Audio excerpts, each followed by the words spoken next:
বাংলাদেশের প্রশ্নে, জনগণের প্রশ্নে আপনারা যদি ঐক্যবদ্ধ থাকেন, আপনাদের সাথে কাঁধে কাঁধ মিলিয়ে 24-এর মতো এনসিপি আবারও আগামীর বাংলাদেশে লড়াই করবে।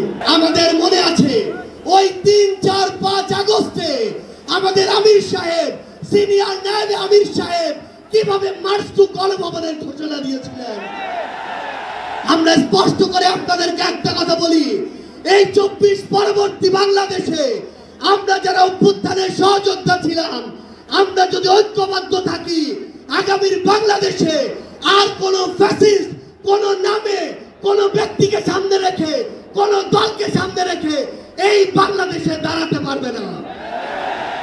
এখন জনগণের সামনে আমাদের দৃষ্টান্ত স্থাপন করতে হবে। আমরা আমাদের কাজের মাধ্যমে প্রত্যেকটি ক্ষেত্রে যেন সেই দৃষ্টান্ত স্থাপন করতে পারি। আজকে যখন আমি আসছিলাম, রাস্তার আশেপাশের প্রত্যেকটি মোড়ে আমার ইসলামী আন্দোলন বাংলাদেশের সহযোদ্ধারা ট্রাফিকিং এর কাজ করছে।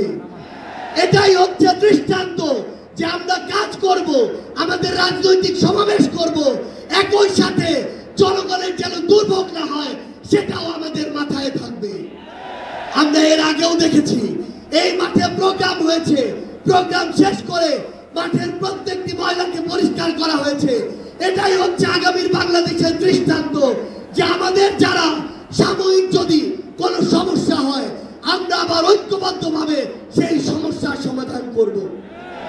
একটা জিনিস মনে রাখতে হবে, এই অভ্যুত্থানে আপনারা যখন ঢাকার গুরুত্বপূর্ণ পয়েন্টগুলো থেকে শুরু করে দেশের বিভিন্ন রণক্ষেত্রে অংশগ্রহণ করেছেন, আপনাদেরকে পাঞ্জাবি পায়জামা টুপি দেখে টার্গেট কিলিং করা হয়েছে। আমার মাদ্রাসার অসংখ্য ভাই এই টার্গেট কিলিং এর শিকার হয়েছেন। আগামীর বাংলাদেশে কেউ যেন কাউকে ট্যাগিং করে টার্গেট কিলিং এর শিকার না করতে পারে সে বিষয়ে আমাদের ঐক্যবদ্ধ থাকতে হবে। আমরা সংস্কার বিচারকে সামনে রেখে আমাদের এই লড়াই করছি।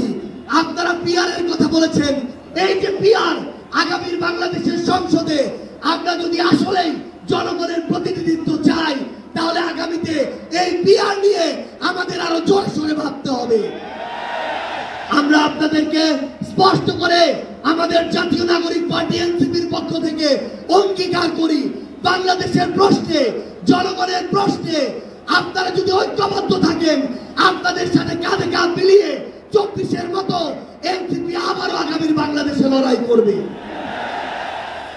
আমাদের এই বাংলাদেশের 24-এর অভ্যুত্থানের স্পিরিটের প্রশ্নে, ওই খুনিদের বিচারের প্রশ্নে, রাষ্ট্রের সংস্কারের প্রশ্নে আমরা ঐক্যবদ্ধভাবে এগিয়ে যাব। আমরা যতদিন ঐক্যবদ্ধ থাকব ততদিন এই বাংলাদেশে আর কোনো হাসিনা মাথা উঁচু করে দাঁড়াতে পারবে না। ইনশাআল্লাহ আপনাদের সাথে আমাদের আবারও দেখা হবে রাজপথের লড়াইয়ে অথবা বিজয়ে।